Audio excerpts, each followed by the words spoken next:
My name is Jeff Price. I'm the field CTO of North America. SUSE is an open source software company. We're here at KubeCon this week to kind of tell people about our story around Rancher Prime and its ability to manage Kubernetes at scale.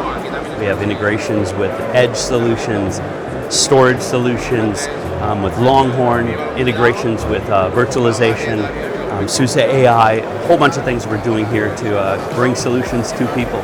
We've done a few different Rancher days, and what that is really a day-long workshop where people can come in, get hands-on with the Rancher technologies.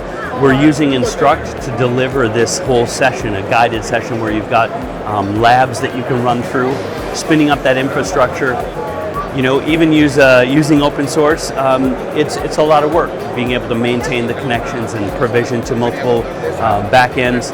Instruqt for us was the right thing to do to scale up, and we've seen certainly an interest and an increased interest, and the Instruqt platform is great for getting data in and out of the system and giving a positive experience for people who want to learn. Higher quality of leads for us to follow up. So SUSE, of course, open source company. We make money selling free software, but getting that community to then talk about what the benefits are of paid support and paid engagement.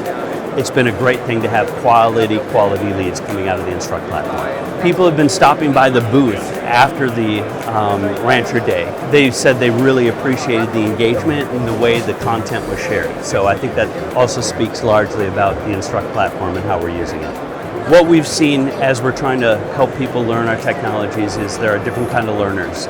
Sometimes hands-on, running through a guide doesn't quite cut it. You want to have some interaction with people who drive you and have interaction in QA and the ability to kind of have a guided resource to learn some of these technologies. Make it easier, more accessible for a lot of people.